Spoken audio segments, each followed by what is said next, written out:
a long way. Woo!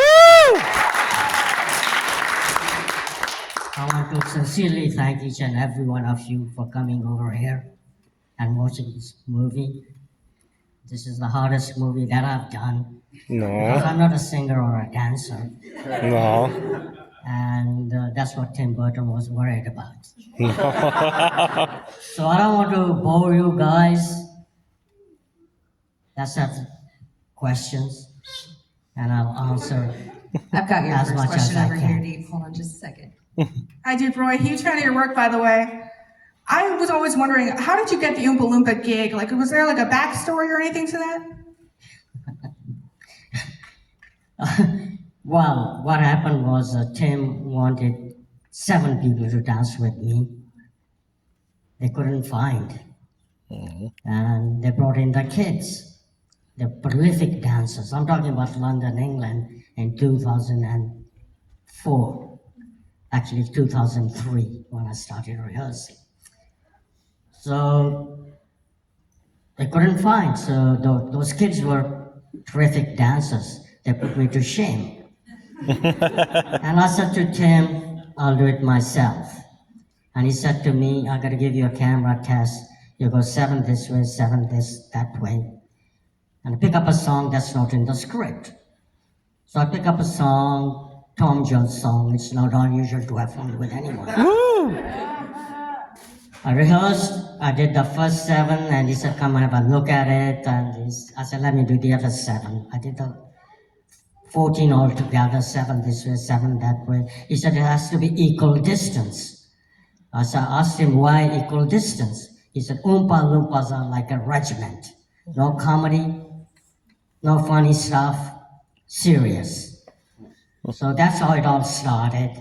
And I did 168 individual Oompa Loompas. Wow. And I was in a movie for 1 year. We finished everything in 11 months.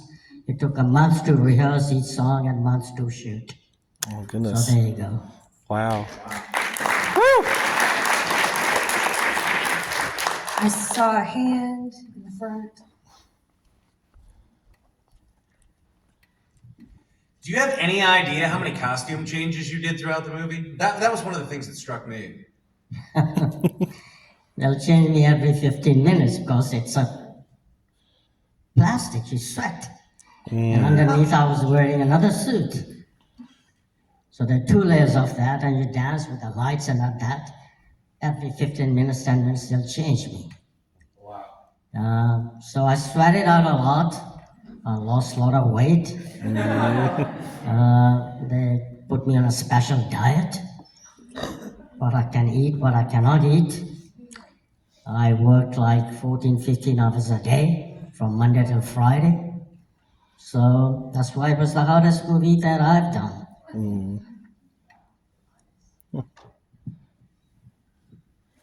What was your favorite movie you've done? Work is work. You're asking me if I like a BMW or Mercedes.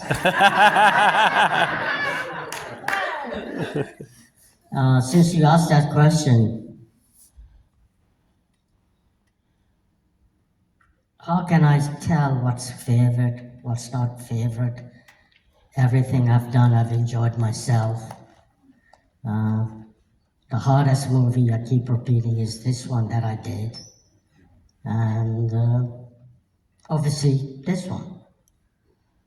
Because it was a challenge for me to sing and dance. I was scared that I wouldn't be able to do it. But in the end, it worked. Yes.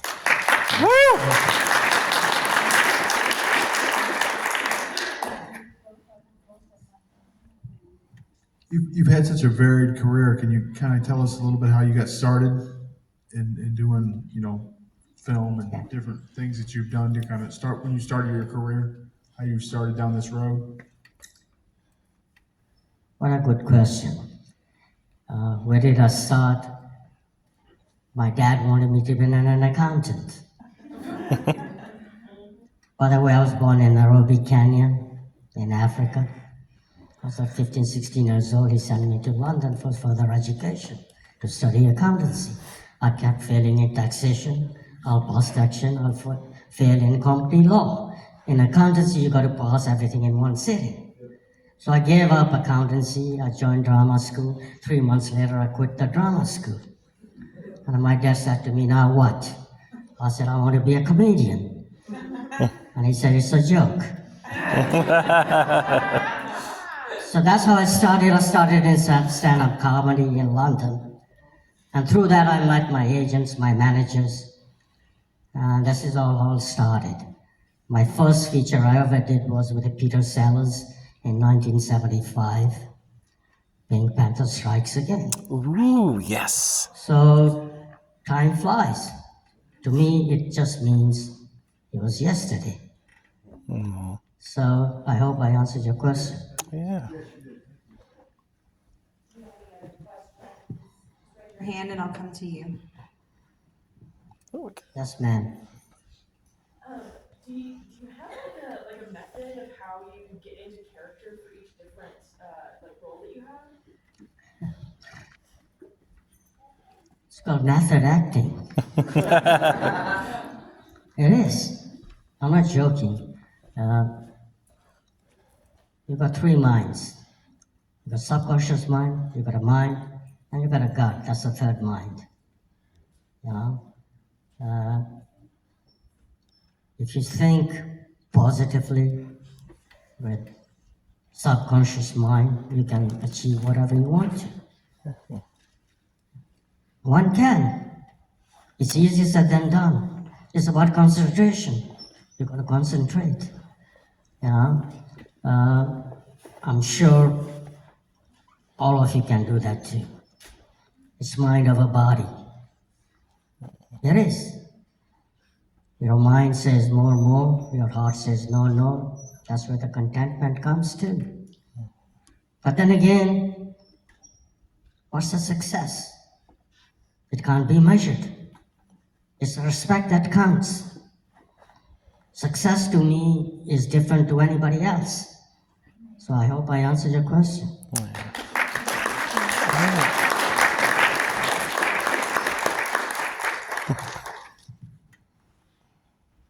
The scenes that you're in the beginning of Neverending Story, that's a lot of practicals, that's a lot of effects, that's a lot of creatures, and the same in the couple of scenes in Empire Strikes Back. What was it like working on Willy Wonka and the Chocolate Factory? How many of those scenes were practical sets as opposed to shooting on a blue or green screen? What was the difference like? Well, I shot on blue screen, I shot on green screen, I shot on white screen. They had 8 stages, the whole Pinewood Studios in London. Oh, wow. And there are 4 units working. The Oompa Loompa unit, there's a second unit, there's a first unit, they got a visual effects unit, and it goes on and on. And talking about Never-Ending Story, Where did that shoot? that was shot in Munich, in Germany. Yeah. Wolfgang Petersen. Thanks, God bless his soul. What an amazing writer, director, producer he was. To do Never-Ending Story, technology wasn't that brilliant at that time. They had a go-kart that I had no control over. There's somebody else operating that. There's nothing to hold on to the snail either. So I fell 3 or 4 times to get used to it. But in the end, it worked. It did. So, and talking about Star Wars. Empire shot at Elstree, is that correct? Right? Yes, it was. It was done in London. Everything was done in London. I moved to LA in 1985. Permanently. I used to come and work here. I go back in LA. Here means LA. And been very lucky to work in London, LA, numerous other countries as well. Travel a lot through work, through pleasure as well. Life has been wonderful. And thanks to amazing people, the audience is like you. Oh. So this is all about you guys. It's not about me. Oh.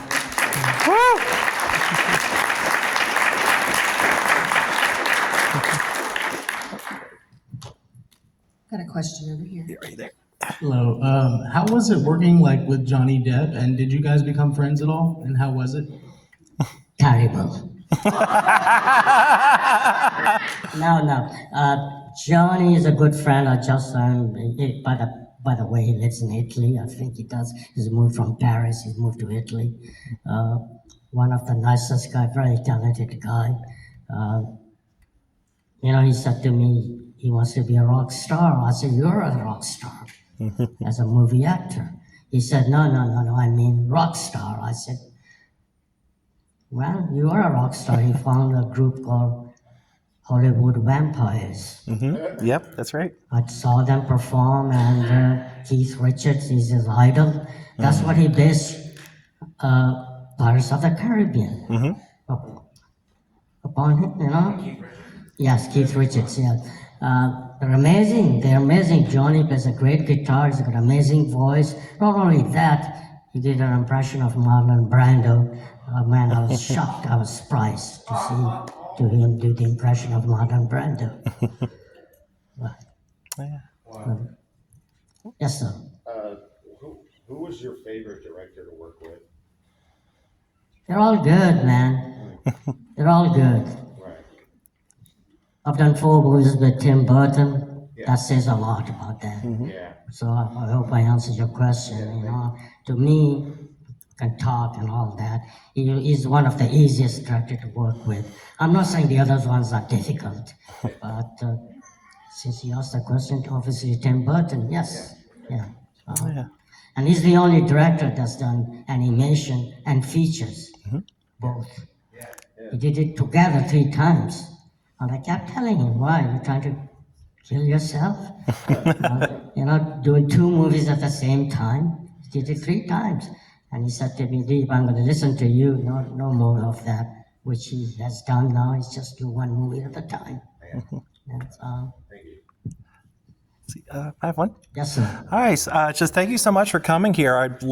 It's an honor for you to be here. I loved all your feature films work, but I had a question about a short film you did called The Ballad of Sundeep. That's a wonderful short film. Can you talk about how you got involved with that short film? It was a short film because I started in it being a short guy, so that's why. No, I'm just kidding. Derek Fry, who used to be Tim's producer, assistant, he asked me 3-4 years ago, I didn't have time. In the end, we shot that in Philadelphia in 2009. And it's a great concept, what he did. For me, coming out of London, I just finished Charlie and the Chocolate Factory. Oh, No, I just done another movie I was working there. So I came, I told him I've got 12 days to shoot with you. He flew me from London to Philadelphia. And we shot everything in 12 days, working at 21 hours oh wow. a day. Wow. And plus the time difference, 6 hours. Wow. Time difference between Philadelphia and London. So maybe 5 or 6. So it was one of the best experiences I've ever had.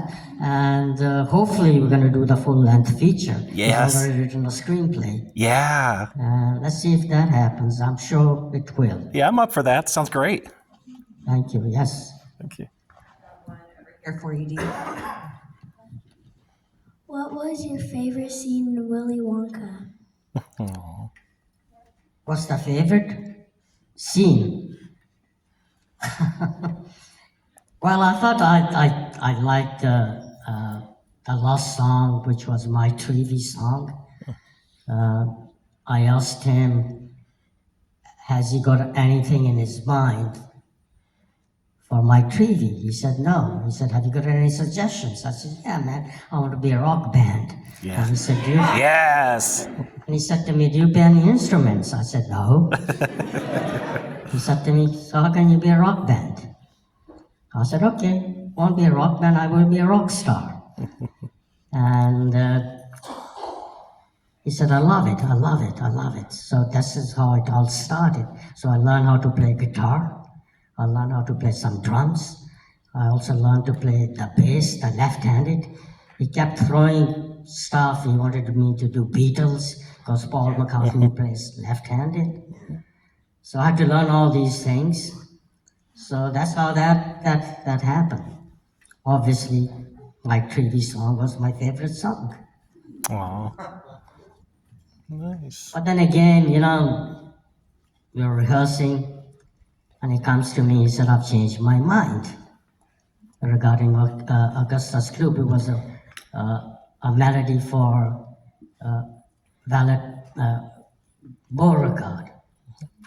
So we rehearsed for 1 month, and he said, let's go and give bad news to the choreographer. Aw. So we went and he said to Francesca, who was a choreographer, I've changed my mind.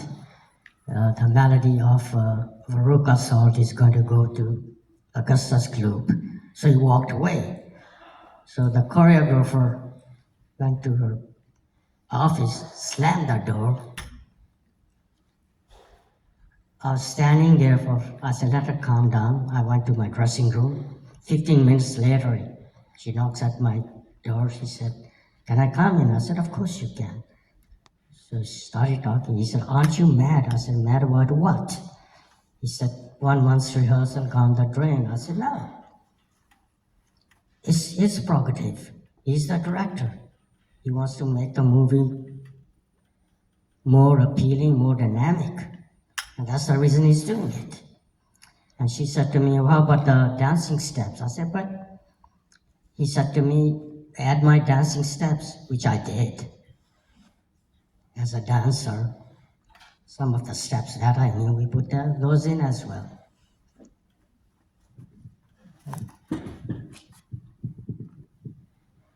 Were the squirrels real? Were the squirrels real? Yes, all 50, and they had the names, and those squirrels knew. These trainers knew which one was what. And they were real. I was shocked. They all were from USA, but the USA didn't take them back. They had to send them to Japan. All those squirrels. It was like 40 squirrels. 40. Wow. I was impressed the way they did everything. They were trained with a click. They would do anything. They would open up the peanuts. Yeah, they were real. Yeah.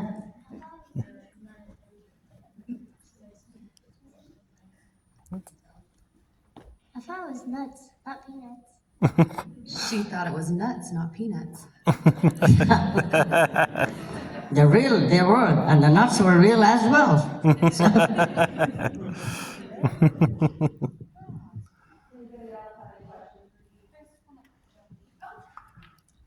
Do you have any favorite either props or items that you've been able to keep as a souvenir from the movies you worked on?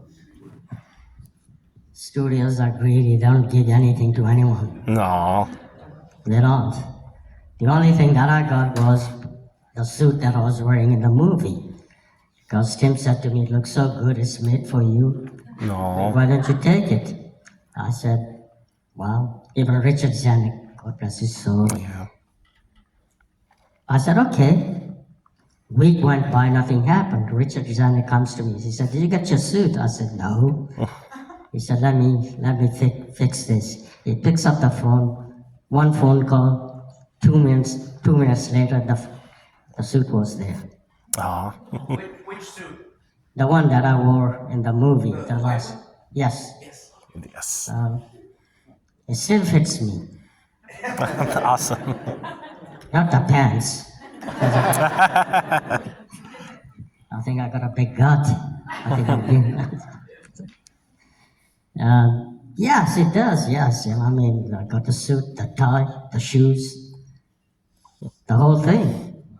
Uh, that's the only thing that I have from the movie. Oh. So,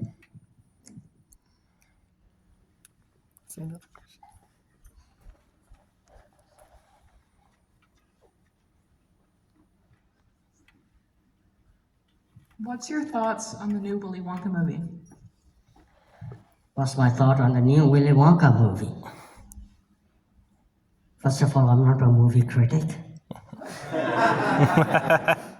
I just do the movies. It was a great movie. Who am to criticize any movies? Yeah. I don't. And the reason being is because why criticize when you can make things right? Not only that, I did a lot of interviews for Australian TV and all that. They asked me the same question. They had Hugh Grant, they downsized me.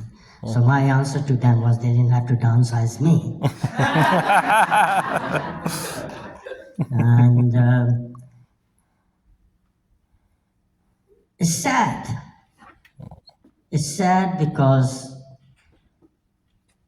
the reason it's sad because there's very few work for small structure people. And it is. Why use Hugh Grant? They could have used like other actor. But then again, that's the past. The future is bright. Aww.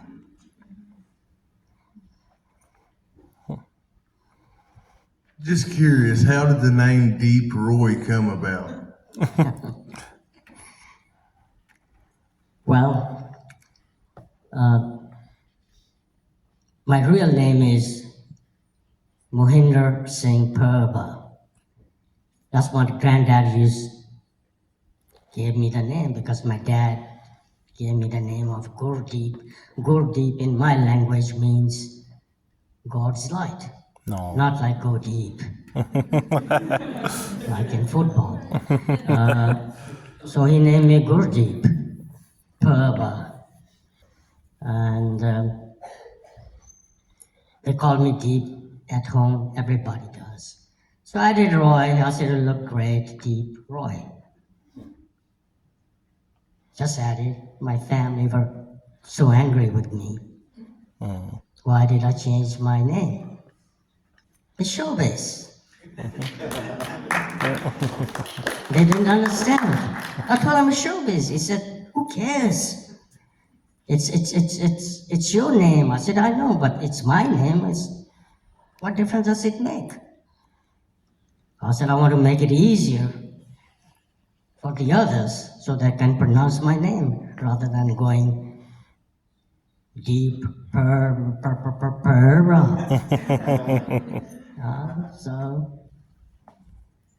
So it's all made up, man, but I'm real. No, I'm just I don't have another question. Oh, another one. Oh, one more, sorry. Yes. Sorry, another question. I'm not sure if many people know that you were also in Tim Burton's Planet of the Apes, and there was one, I think a character, you played like the female child gorilla or something like. How was that, being in all that? I know it must have been hot, just all that entire costume and all that. First of all, it was hot. Yes. Secondly, it took 4 hours, 2 of them to make me up. Oh, wow. Third, used to get up 1 in the morning to go to work, finish at 8 at night. And it was hard. I did 2 different apes. Okay. I just met Tim Burton at that time in 2001. Okay. And he doesn't want to work with kids. So the good thing came out of that is I turned down Lord of the Rings.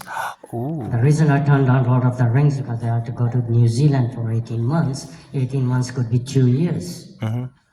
So my agent was absolutely furious with me. Mm. And he said to me, how can you turn this thing down? I said, no, man, I don't want to go. Plus, it wasn't a union deal. Gotcha. Glad I did that, otherwise I wouldn't have met Tim Burton. I always wanted to work with Ron Howard. I did X-Files. I did Yes. numerous commercials. And talking about X-Files, Yes. it was both Fox shows, Planet of the Apes and X-Files. What happened? They messed up the shooting schedule. So Richard Zenner comes to me and he said, what are we going to do? I said, well, I'll work on Planet of the Apes at daytime. At nighttime, I go and work on X-Files, Yeah. which I did. I didn't sleep for 4 days. Oh man. Oh gosh. So, Yeah, and I love that. I love that episode too. By the way, of the X Files. Loved you in that episode of the X Files. Wonderful. that was good. Oh yeah, it was very creepy. Yeah. It was, yeah, I know, and sitting in that cart was like, Yes, the cart. let's get numb. Yeah, that's right. Absolutely. So that's another hard work to sit in that cart and do all Yeah. that. My goodness. You've had the opportunity to work in so many iconic films, but I want to talk about my personal favorite when you played Aaron, a violent criminal in Danny McBride's Eastbound and Down. I think it was season 2 or 3. Yeah. And I know you had told me the story. I think they would love to hear it. Yes. Oh, yeah. How you didn't even, there are kids here, so you're going to tell the different version you've told me, but how you originally, if I remember right, you didn't even want the thing, the film. So what happened, I went, my agent sent me for audition, and I already booked my flight to go to Hawaii, in Oahu, Hawaii. And my mind was Hawaii, I gotta go to Hawaii, I gotta see my family, my house there, I want to break and all that. So I was supposed to go to the audition, so I wanted to audition, I skipped the whole page of the dialogue. So the guy started laughing at me behind the camera, and he said, you skipped the whole page of dialogue. So I said, so what? He said, you want to start all over again? I said, I'll laugh it up again. And I said, what's the name of this show? He said, Eastbound and Down. But the kids are here, I don't want to repeat what I said. And I said, after Eastbound and Down, and I walked away. And I said, another audition bites the dust. And so I walked away, and next day I got a phone call. They said, you got a job, what are you going to do, Mexican accent? I said, I can't do Mexican accent. This is what it's going to be. Take it or leave it.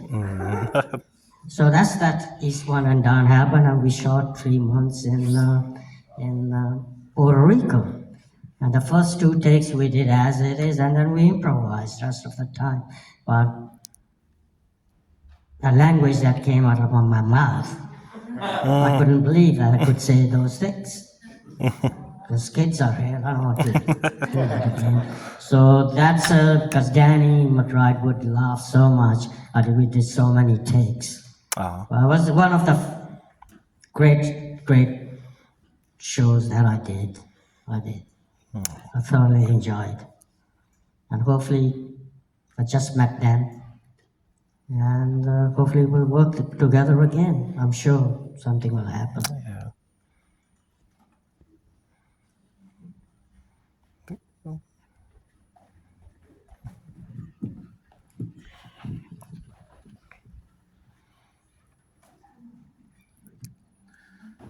You've spoken a little bit about some of your co-stars and directors and things that you've worked with, but have there been any co-stars that have been sort of like a mentor or given you really good advice, maybe towards the beginning of your career, anything helped you out?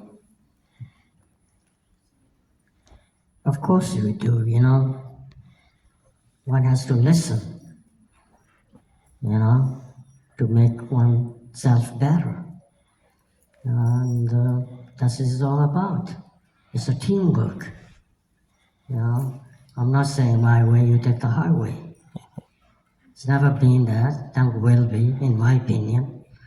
And movies are like a family getting together and working together. And that's what we do. Arguments, of course we do. Disagreements, of course there are. No one is perfect. We are trying to make movie. But everybody tries their level best, and one do that. I hope I answered your question. Yeah. We're going to take a couple more questions and wrap it up. When you were supposed to make a career in accounting and that didn't work out and you thought you'd like to do something in showbiz, did you have a plan B in the back of your mind? Or did you have a confidence that said, I'm going to make a success of this? I had no plans. I just took chances. I did. It's in every business. No matter, even if you got an education, if you're a lawyer, even if you're an accountant or an engineer, it takes time to get where you want to.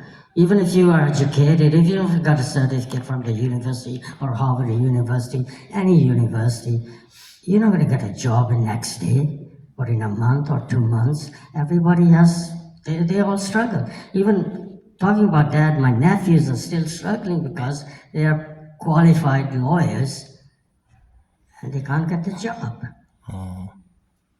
So it is tough. It is. It's tough out there. But I am very lucky to have worked with the people that I worked with. I had no idea what's going to happen. I didn't. One thing I thought I have to make a go of it. The reason is because A, I turned the accountancy down. B, I didn't listen to my parents. C, I had to work. I did. It didn't happen overnight. I pumped the gas into the cars. I did newspapers. I delivered encyclopedias. Door got slammed. I got that. So I did all those things. I did. It's not a smooth transaction to any career. It is not. One has to go through ups and downs. And if you pursue, if I can do it, everyone can do it. I'm sure everyone can do that. It's the persistency that pays. Be persistent. You know what they say, where there's a will, there's a way. That's true. This is all about that.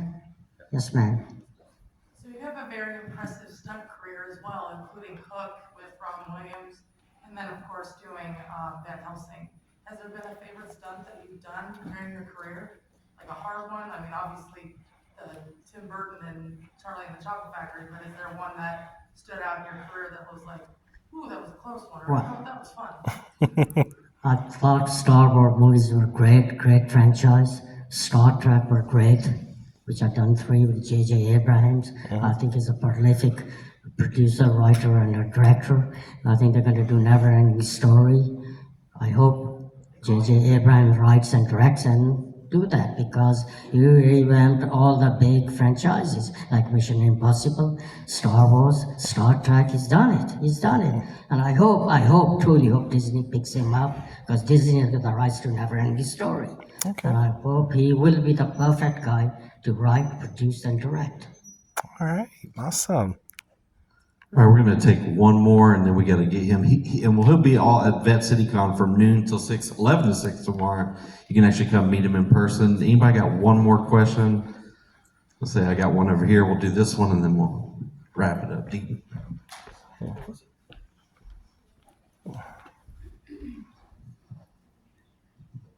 Do you have any dream collaborations with any actor, director, anybody? I do. I want to produce. I have numerous scripts that I've developed. 3 or 4 of them is with the new agency that I'm with. It's a management company. I want to do animation, which is, Tim always used to say to me, animation is the way to go. I've got a TV series, one has written and has feature animation. I got feature movies. Not only that, I want to do my own show. And I want to do the travel show because I'm into food and wine and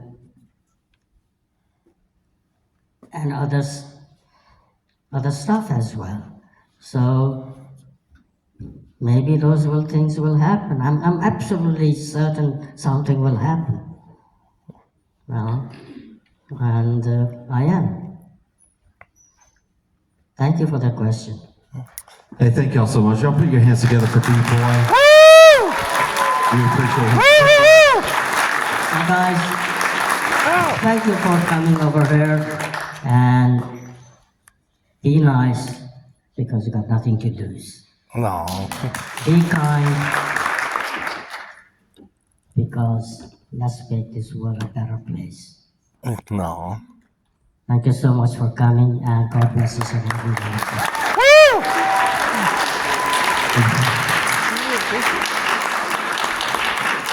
So tomorrow at the National Corvette Museum, we open up at 11 a.m. We have D-Boy is going to be there. Tyler Main, who played Michael Myers in both Rob Zombie's Halloween. Sabretooth from Deadpool. We've got Corey English from the Holliston series.